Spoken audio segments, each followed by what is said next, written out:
Welcome to journey of knowledge path of physics. Physics में हम क्या करते हैं? नेचर के लॉज की स्टडी करते हैं। In physics we study the matter and energy and mutual interaction between them.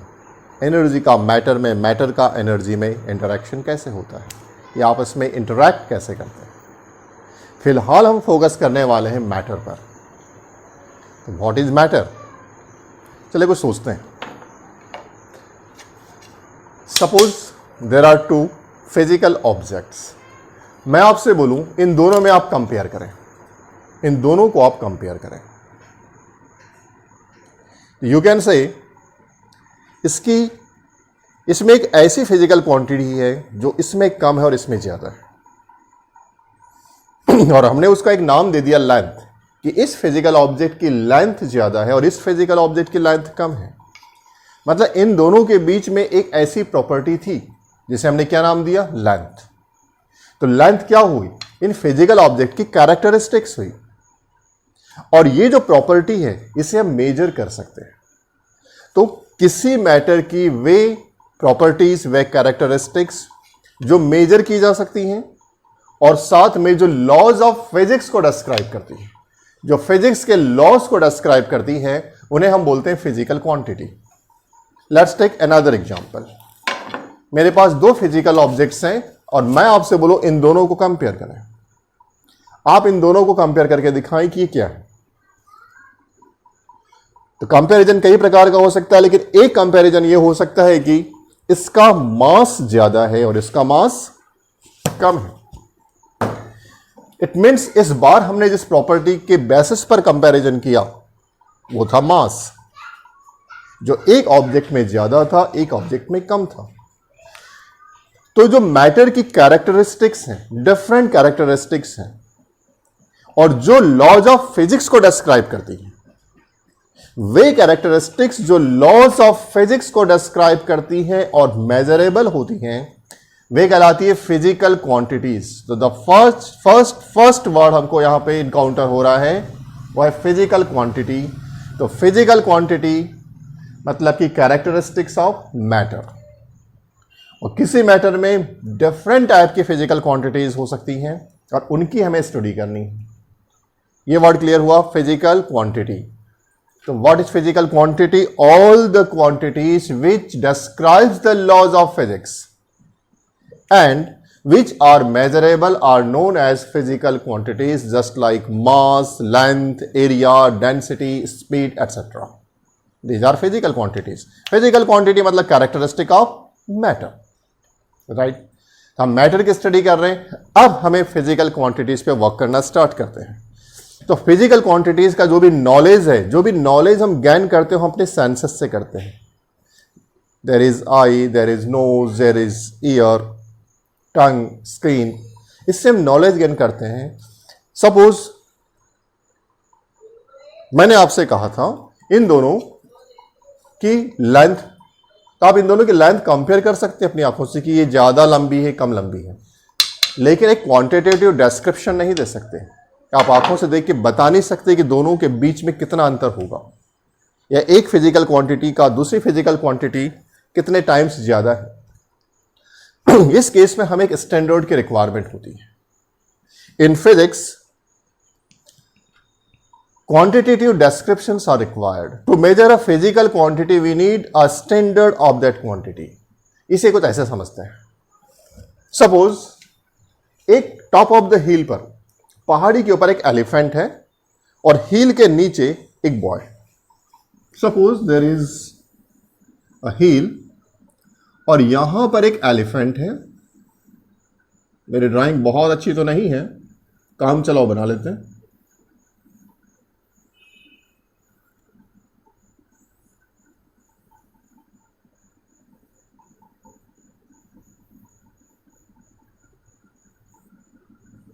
There is a elephant,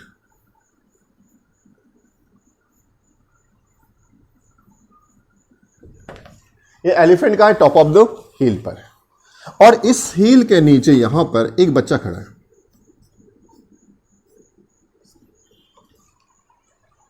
अब there are two physical quantities और आप इन दोनों को देख रहे हैं। और मैंने आपसे क्वेश्चन किया कि इस बॉय की तुलना में इस एलिफेंट में कितना मास ज्यादा है, दोनों को कंपेयर करें। टू फिजिकल ऑब्जेक्ट्स हैं, दोनों की एक फिजिकल क्वांटिटी पर फोकस कर रहे हैं जिसका नाम हमने दिया मास।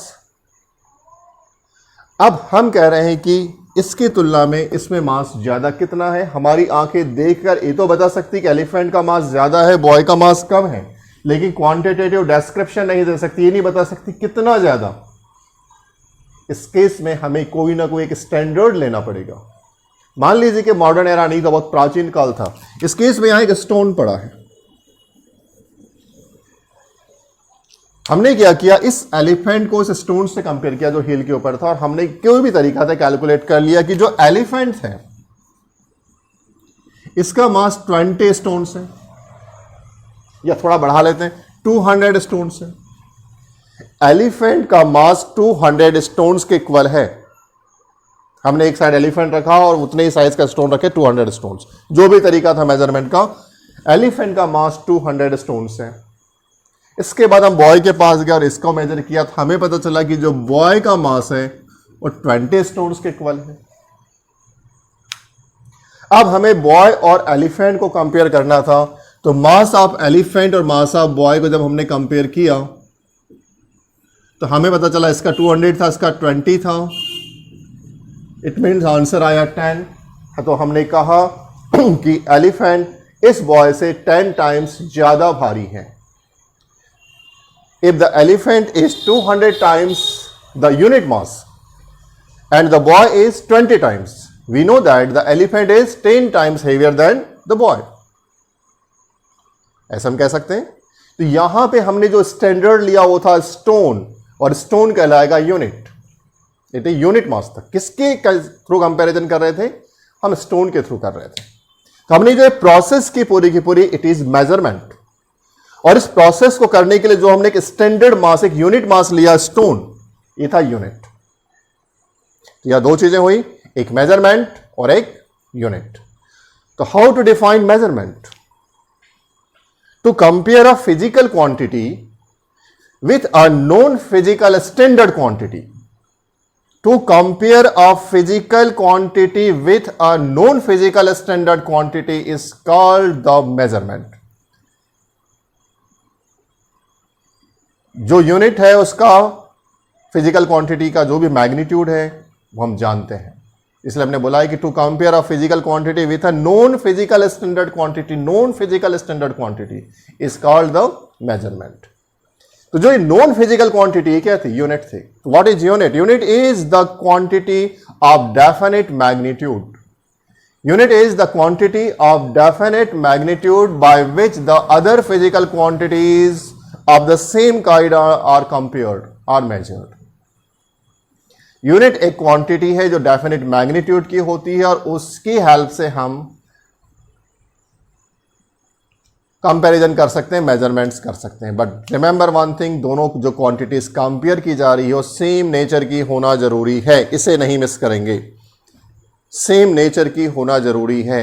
एक क्लास में टीचर आए और टीचर ने क्वेश्चन किया स्टूडेंट से कि यदि यहां से जबलपुर 200 किलोमीटर दूरी पर है, यदि यहां से जबलपुर 200 किलोमीटर दूरी पर है, तो बताओ कि मेरी उम्र क्या है। सारी क्लास में पिन ड्रॉप साइलेंस था। एक स्टूडेंट उठा जो लास्ट बेंच में बैठा हुआ था, सर, और उसने आंसर दिया कि सर आपकी उम्र 40 ईयर्स है। टीचर सरप्राइज थे, बोले तुमने आंसर निकाला कैसे? बच्चे ने बोला सर मेरे घर में एक मेरा भाई है, वो आधा पागल है और उसकी उम्र 20 वर्ष है।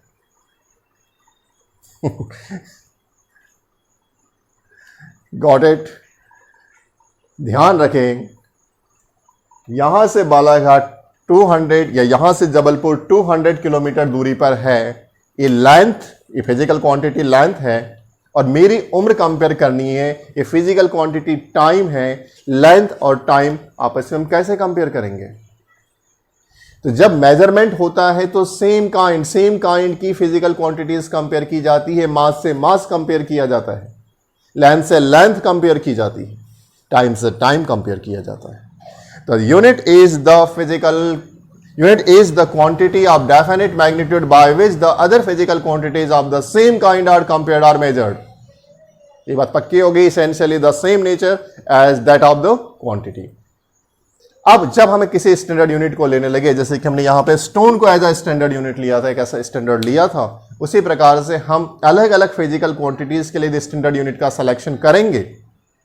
तो कोई तो क्राइटेरिया होगा कि हम किसे स्टैंडर्ड बनाएंगे, स्टैंडर्ड बनाने के क्राइटेरियाज क्या होंगे, प्राइमरी रिक्वायरमेंट्स क्या होगी।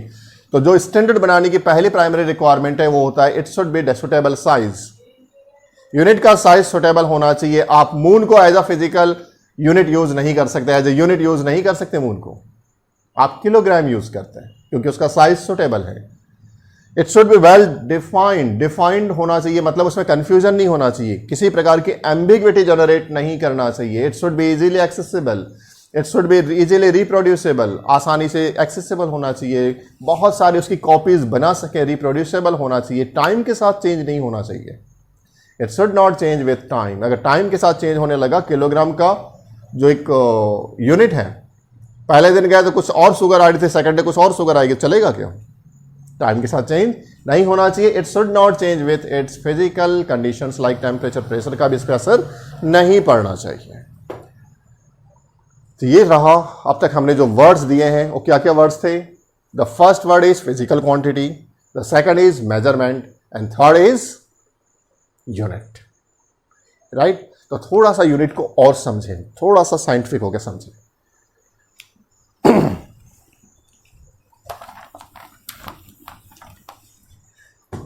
जब आप अपनी डेली लाइफ में यूज करते हैं उसी पर थोड़ा सा फोकस करें। आप क्या करते हैं? 2 किलोग्राम शुगर लेकर आते हैं, है ना? या आपके रूम की लेंथ कितनी था? बोलते हैं 5, 15 फिट रूम। जो रूम की लेंथ है वो कितनी? 15 फिट है। अब यहां आप गौर करें, जब भी आप इस प्रकार की क्वांटिटेटिव डिस्क्रिप्शन देते हैं, इसमें एक होता ही न्यूमेरिक वैल्यू। देखो, इसमें भी न्यूमेरिकल वैल्यू है, इसमें भी न्यूमेरिकल वैल्यू है। एक बात तो पक्की हो गई कि जब भी हम मेजरमेंट को डिनोट करते हैं उसमें एक न्यूमेरिकल वैल्यू होती है, right. This is numerical value.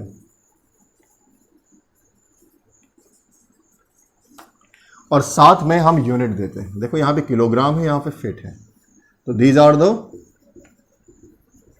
Units. मतलब जब भी हम मेजरमेंट, किसी फिजिकल क्वांटिटी का मेजरमेंट डिस्क्राइब करते हैं तो हम उसके साथ दो चीज़ों को एसोसिएट करते हैं। एक होती है यूनिट और दूसरा होता है न्यूमेरिकल वैल्यू।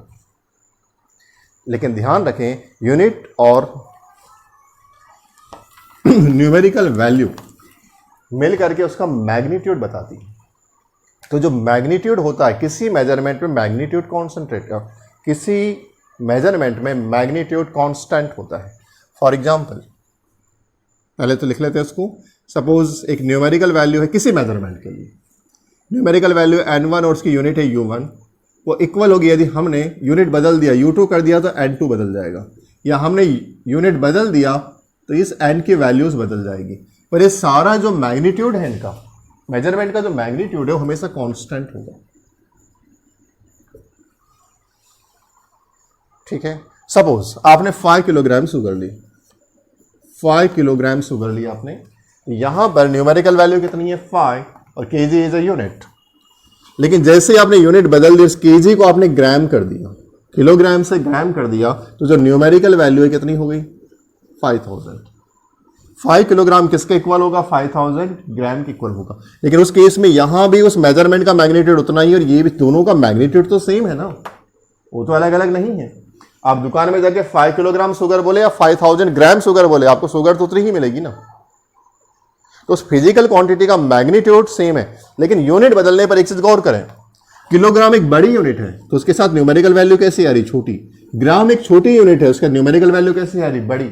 इसका मतलब है यूनिट जितनी ज्यादा बड़ी होगी, यूनिट जितनी बड़ी होगी, न्यूमेरिकल वैल्यू उतनी छोटी होगी। हम इसे ऐसे भी तो लिख सकते हैं कि जो n है, न्यूमेरिकल वैल्यू है, डायरेक्टली प्रोपोर्शनल टू 1/2। यू के अपोजिट होगा, यू जितना बड़ा होगा ये एन उतना छोटा होगा, यू जितना छोटा होगा एन उतना बड़ा होगा। The numerical value of a physical quantity is inversely proportional to the magnitude of unit used in its measurement. Unit के मैग्नीट्यूड के इनवर्सली प्रोपोर्शनल होती है। ये कॉन्सेप्ट भी क्लियर हुआ। तो अब हो गया आपके पास फिजिकल क्वांटिटी, मेजरमेंट्स, यूनिट, और जो numerical value is inversely proportional to the magnitude of unit. अब बेटा फिजिकल क्वांटिटीज कई प्रकार की होती है। स्टार्ट कर रहे हैं जिसमें दो चीज़ें थी, देखो न्यूमेरिकल वैल्यू थी, यूनिट थी, न्यूमेरिकल वैल्यू थी, यूनिट थी। लेकिन हर फिजिकल क्वांटिटी में ऐसा नहीं होगा। जिस फिजिकल क्वांटिटी में न्यूमेरिकल वैल्यू और यूनिट है उसे हम स्केलर फिजिकल क्वांटिटी कहते हैं। जिसमें न्यूमेरिकल वैल्यू यूनिट के साथ साथ डायरेक्शन आ जाता है उसे हम वेक्टर कहते हैं। लेकिन इसी प्रकार से कांस्टेंट होगा, कांस्टेंट में यूनिट नहीं होगी, केवल और केवल न्यूमेरिकल वैल्यूज होगी। तो कांस्टेंट मतलब जिसमें केवल न्यूमेरिकल वैल्यू होगी, स्केलर मतलब जिसमें न्यूमेरिकल वैल्यू और यूनिट होगी, वेक्टर जिसमें न्यूमेरिकल वैल्यू होगी, यूनिट होगी और डायरेक्शन होगा। इसी प्रकार से फेसर, टेंसर आगे चल के हम और भी स्टडी करेंगे। इट मीन्स अभी हम जो फोकस कर रहे हो स्केलर फिजिकल क्वांटिटी पे कर रहे हैं, डिटेल में आने वाला है आने वाली यूनिट में।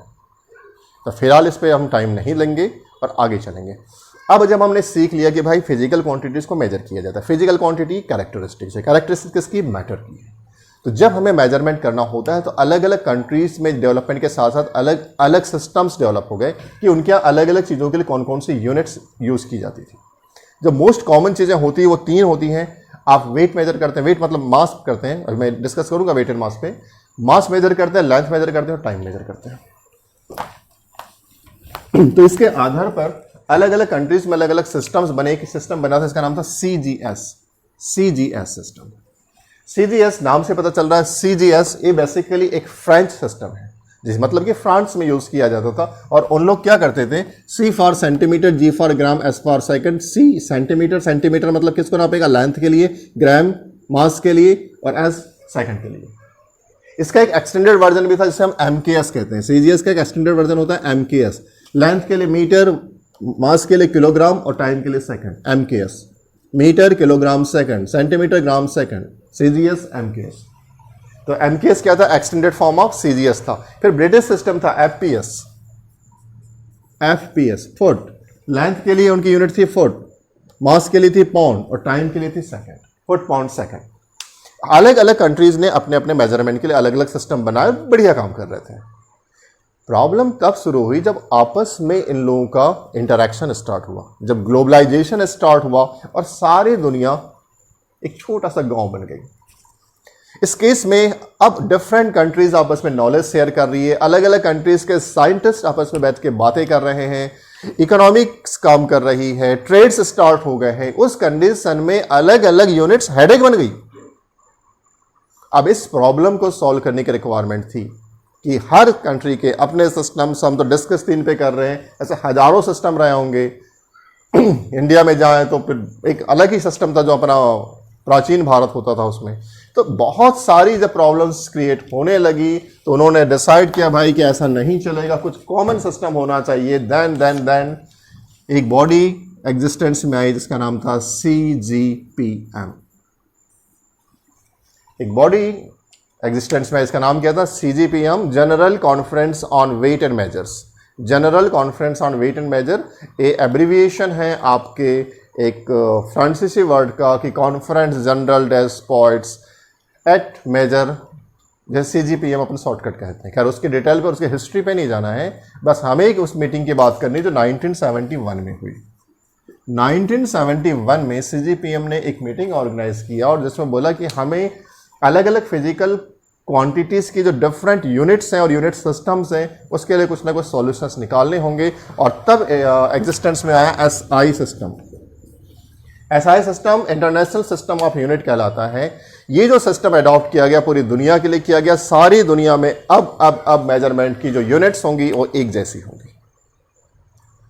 तो जो ग्लोबलाइजेशन के रिक्वायरमेंट को पूरा कर सकता था SI, तो जो SI सिस्टम था ये बहुत ही साइंटिफिकली डिजाइन किया गया और इन्होंने अपने सिस्टम में बोला कि इसमें 7 फंडामेंटल यूनिट्स होंगी। अभी तक हम यूनिट पर थे, फिजिकल क्वांटिटी, उनकी कैरेक्टरिस्टिक्स जो थी उसको हमने बोला फिजिकल क्वांटिटीज़। अब जो फिजिकल क्वांटिटीज़ को मेजर करना था, मेजर करने के लिए हमने यूनिट्स ली।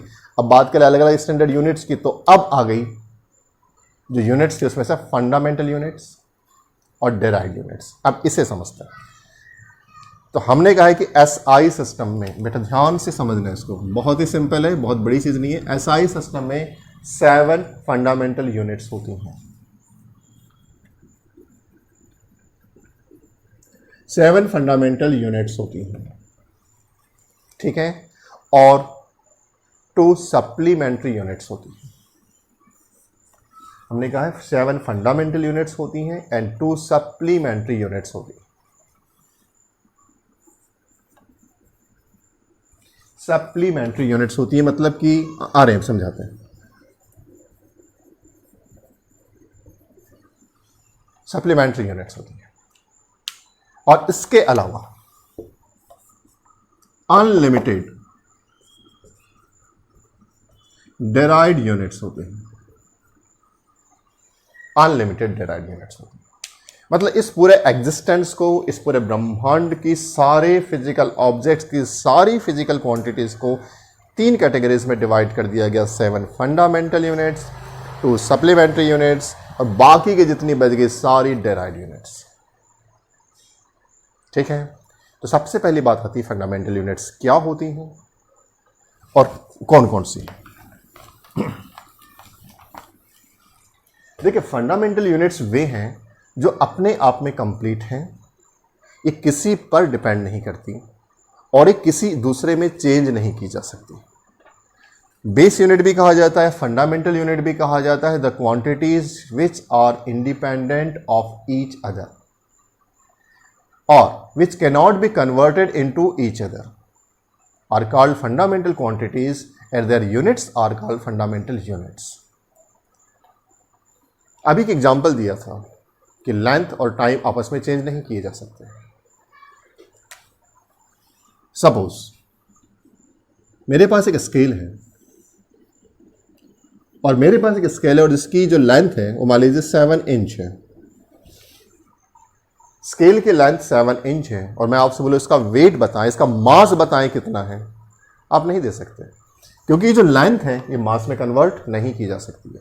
इसकी जो फिजिकल क्वांटिटी लेंथ है वो मास में कन्वर्ट नहीं की जा सकती है।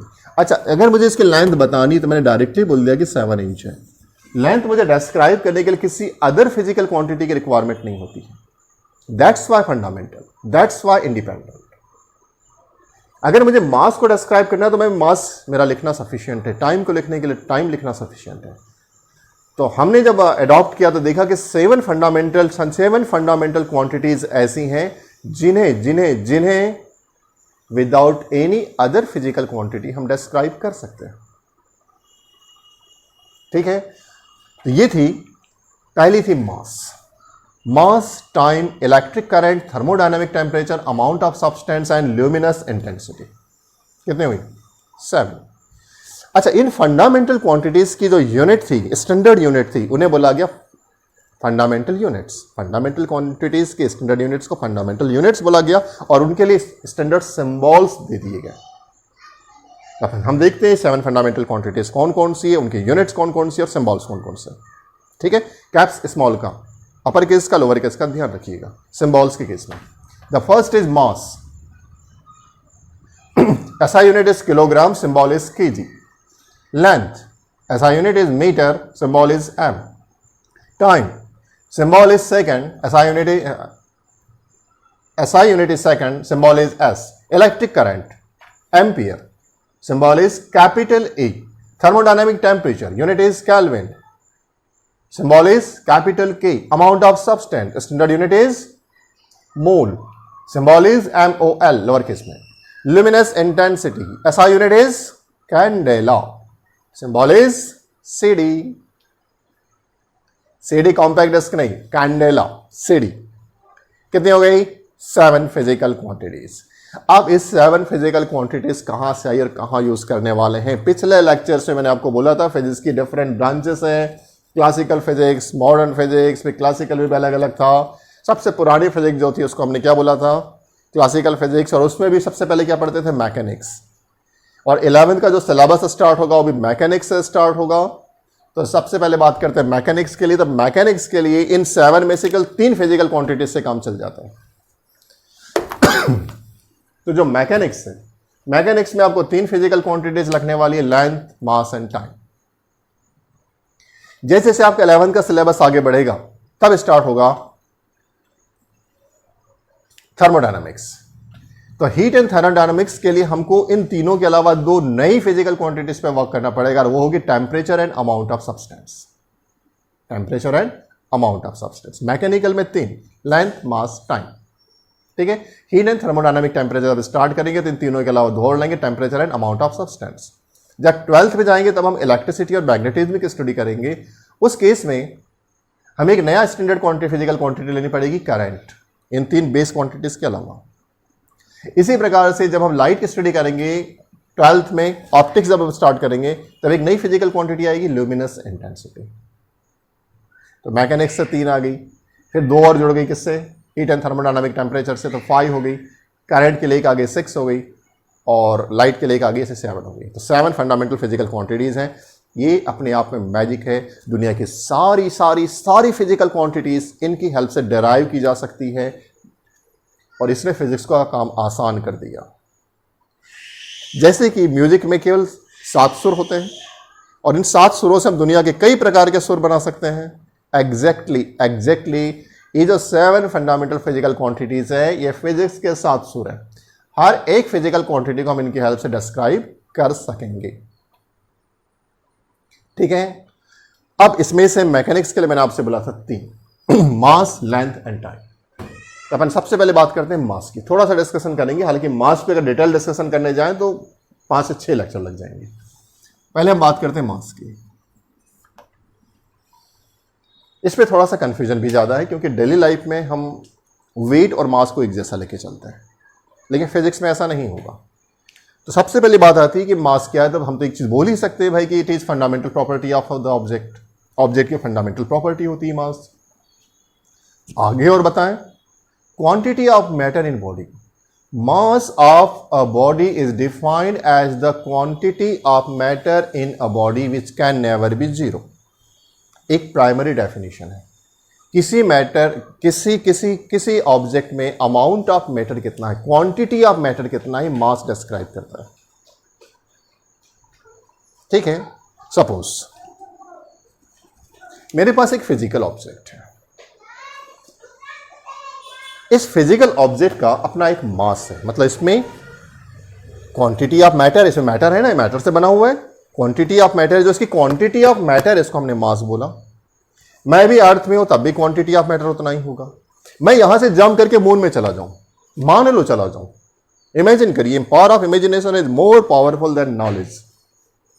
जस्ट इमेजिन मैं यहां से जंप करके मून पे चला गया, उस केस में भी amount of matter, quantity of matter तो उतना ही होगा ना। फिर वहां से मैं जंप करके जुपिटर पे चला गया, तब भी क्वांटिटी ऑफ मैटर तो उतना ही होगा ना इस ऑब्जेक्ट में। मतलब इस ऑब्जेक्ट में जो क्वांटिटी ऑफ मैटर है, इट मीन जो मास है वो चेंज नहीं हो रहा है, मास चेंज नहीं हो रहा है। फिर एक होता है वेट। वेट में मैं डिस्कशन इसलिए कर रहा हूं कि आप जब किसी शॉप में जाते हैं तो बोलते हैं 5 किलोग्राम शुगर, 2 किलोग्राम पल्स। आप वहां शॉपकीपर बोलता है वेट कर रहा हूं।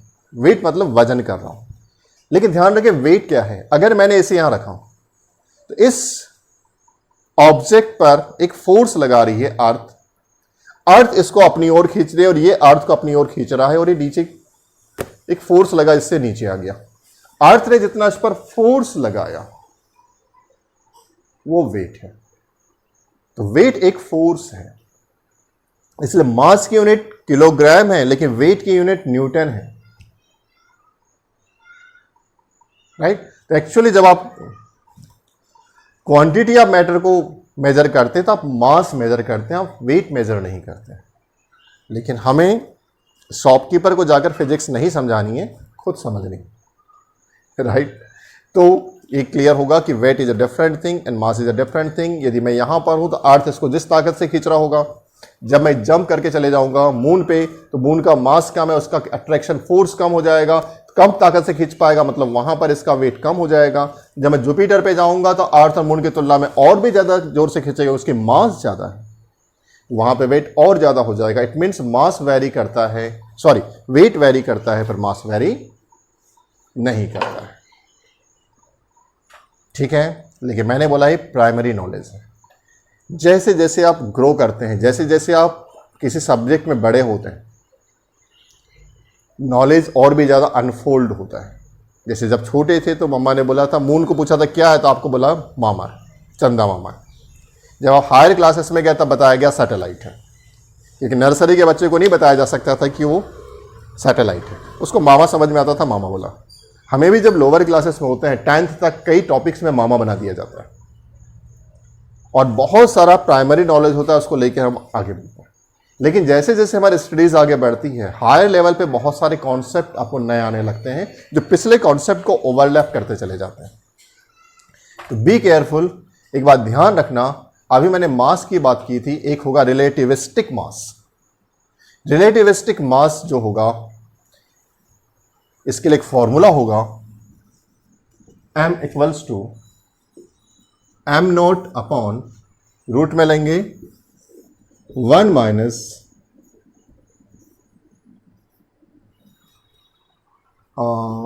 Just v square upon c square. यहां पे जो m नॉट है, एक किसी ऑब्जेक्ट का मास रेस्ट पर है, जबकि मास मोशन में है। ये स्पीड ऑफ लाइट है c स्क्वायर, और v स्क्वायर है उस ऑब्जेक्ट का स्पीड या उस ऑब्जेक्ट का मोशन या स्पीड। इस केस में अगर उस ऑब्जेक्ट के स्पीड लाइट के आसपास जाने लगे तो पूरा फॉर्मूला रिलेटिविस्टिक मास को बदल देता है। तो यह कहना कि मास कभी चेंज नहीं होता, यह भी अधूरा सच था। मास चेंज होता है, लेकिन हम जो मैकेनिक्स में पढ़ते हैं वहां ऑब्जेक्ट की स्पीड बहुत ज्यादा नहीं होती। अगर आप बोलेंगे सर बहुत ज्यादा होती है, सुपरसोनिक प्लेन की स्पीड कुछ भी नहीं है लाइट के सामने। दैट्स वाई इस केस में, क्योंकि इसकी वैल्यू बहुत कम होती है, ऑलमोस्ट नेग्लिजिबल हो जाता है। ठीक है, इस केस में मास रेस्ट पर मास मोशन पे सेम आता है, इसलिए हम मान लेते हैं कि मास अनचेंज्ड रहता है। लेकिन दे दिया है बस कि ये चेंज हो सकता है, लेकिन अभी इस पे डिटेल डिस्कशन नहीं करेंगे। बस कॉन्सेप्ट्स आगे चल के दिक्कत ना करें, इसलिए समझाने के लिए बता दिया है। तो मास समझ में आया।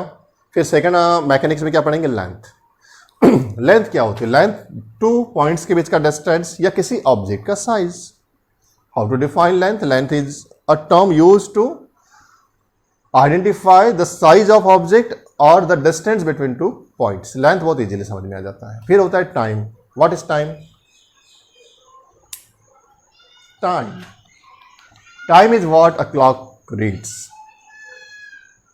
Time is what a clock reads. ये स्टेटमेंट है आइंस्टाइन का, लेकिन अगर इसे और भी समझना है तो हम ले सकते हैं time is a measure of duration between the occurrence of two events. Two events के अकर होने के बीच का जो ड्यूरेशन है, टू इवेंट्स के अकर होने के बीच का जो ड्यूरेशन है उसे हम टाइम बोलते हैं।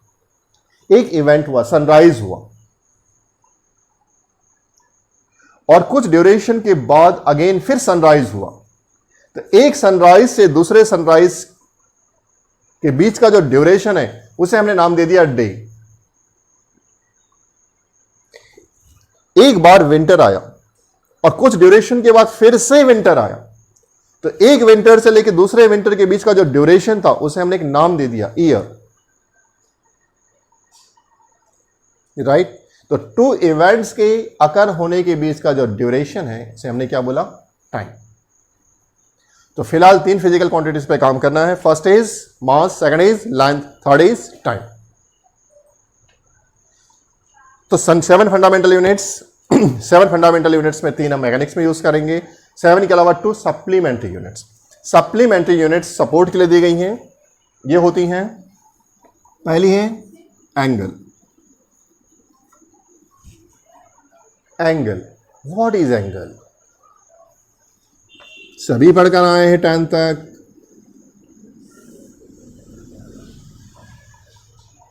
यहां से लेके यहां तक जो बनेगा वो एंगल था। सपोज एक रे थी जिसका डायरेक्शन ऐसा था, अब वो डायरेक्शन बदल के ऐसा हो गया, मतलब पहले रे ऐसी थी, अब डायरेक्शन ऐसा हो गया। तो चेंज इन डायरेक्शन, यहां से यहां change in direction, change in direction is known as angle. Direction में कितना चेंज होता है, चेंज इन डायरेक्शन क्या कहलाएगा, एंगल। तो पहला एंगल जो होता है उसे नाम दिया गया प्लेन एंगल। अभी फिजिकल क्वांटिटी बन गया प्लेन एंगल, मतलब जो प्लेन पर ही होगा, एक ही प्लेन पर होगा। इसकी यूनिट होती है रेडियन और denoted by the symbol RAD। First is plane angle, unit is radian and denoted by RAD। अब सेकंड इज सॉलिड एंगल। अब ये क्या चक्कर आ गया, सॉलिड एंगल, सॉलिड एंगल। आप लोगों ने आइसक्रीम खाई है या फिर चने, उन लोग कौन बनाते हैं कुछ ऐसे, क्या अंदर कोई एंगल बन रहा है, सेंटर पे बिल्कुल अंदर, यहां जो अंदर एंगल बन रहा है it is solid angle. Suppose मैं इसको थोड़ा बड़ा कर दूं तो क्या एंगल बदल गया, यस, अंदर बनने वाला एंगल बदल गया। सॉरी। तो सॉलिड एंगल, सॉलिड एंगल को मेजर करने के लिए, तो सॉलिड एंगल क्या हो जाएगा, कुछ ऐसी बॉडी होती है,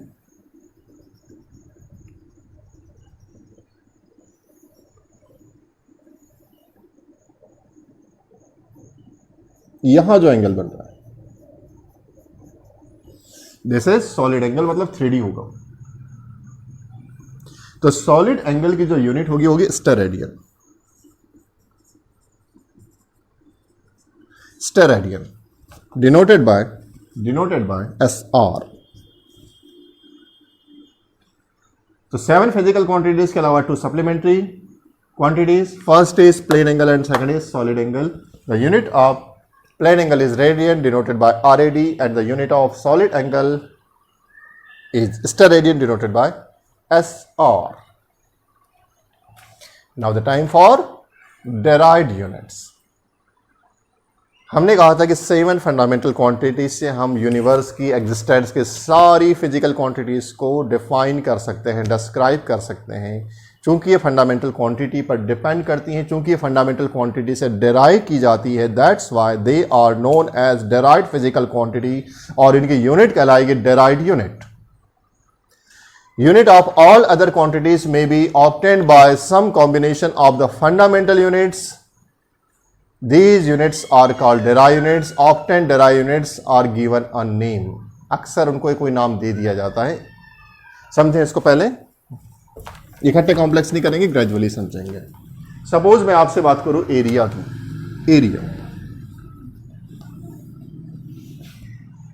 एरिया एक फिजिकल क्वांटिटी है। जब हम एरिया को डिफाइन करना चाहें, हम एरिया को समझाना चाहें, तो एरिया का फॉर्मूला क्या होगा, length into breadth. Confirm, length into breadth. It means suppose एक रूम है और इसकी लेंथ 15 फीट है और इसके विड्थ या ब्रेड्थ 10 फीट है। हम एरिया कैसे कैलकुलेट करेंगे, सपोज इस पॉइंट को मैं सेंटर मान लूं, ओरिजिन मान लूं, तो यहां से इस डायमेंशन में इसकी लेंथ कितनी है, 15 फीट। इस डायमेंशन में लेंथ है 15 फीट और इस डायमेंशन में इसकी लेंथ है 10 फीट, यहां से यहां तक।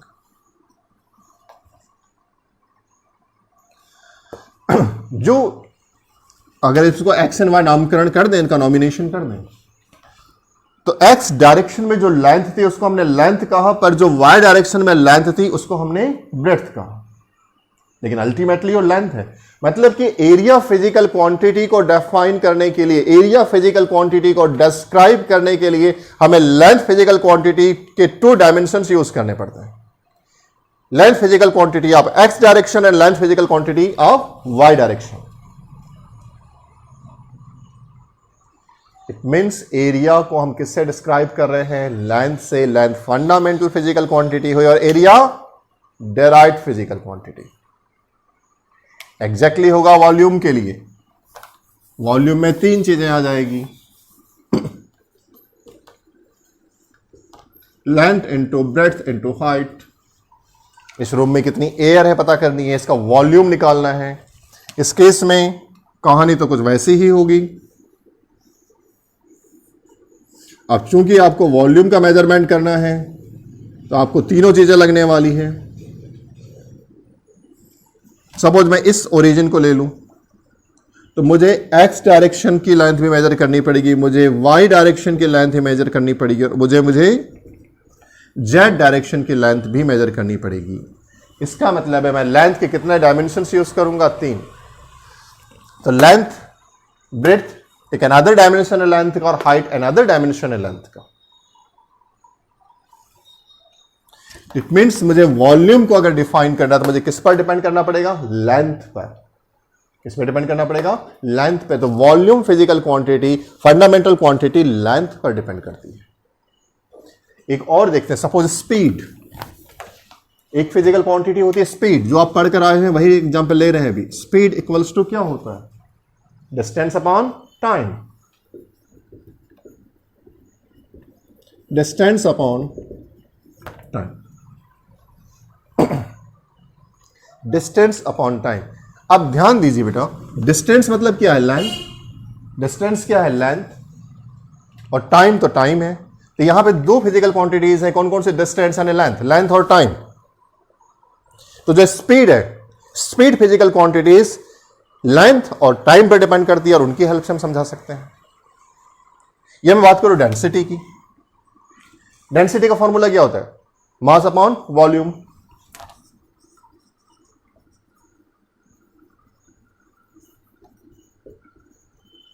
Mass upon volume. इस केस में मास तो आप समझ गए, फंडामेंटल फिजिकल क्वांटिटी, और वॉल्यूम क्या है? लेंथ के 3 डायमेंशंस। तो अल्टीमेटली डेंसिटी किस पे डिपेंड कर रहा है? मास पे और लेंथ पर। तो हमने जो भी एग्जांपल देखा, एरिया, वॉल्यूम, स्पीड, डेंसिटी, ये फिजिकल क्वांटिटीज किससे डिस्क्राइब करी थी? उन 7 फिजिकल क्वांटिटीज के द्वारा ही तो डिस्क्राइब कर रहे थे आप। तो ऐसा पूरे फिजिक्स में होने वाला है। पूरे फिजिक्स में ये 7 फंडामेंटल क्वांटिटीज सब कुछ डिस्क्राइब कर देंगी, सारी फिजिकल क्वांटिटीज को डिस्क्राइब कर देगी। कंफर्म? और इसके बहुत सारे बेनिफिट्स हमें मिलने वाले हैं। अब यहां पे आपने, जब मैंने आपको समझा रहा था, एक वर्ड आ रहा था बार बार, क्या आपने गौर किया? वर्ड क्या था?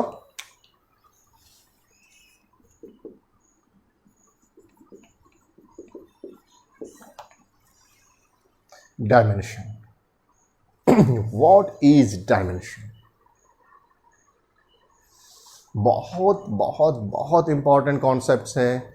Dimension, dimension analysis, dimension formula, applications of dimension, limitations of dimension, ये सारा डिस्कशन करेंगे तो फिजिक्स हमारे लिए आसान हो जाएगा। इसलिए डायमेंशंस पर डाउट लेकिन नहीं चलेंगे।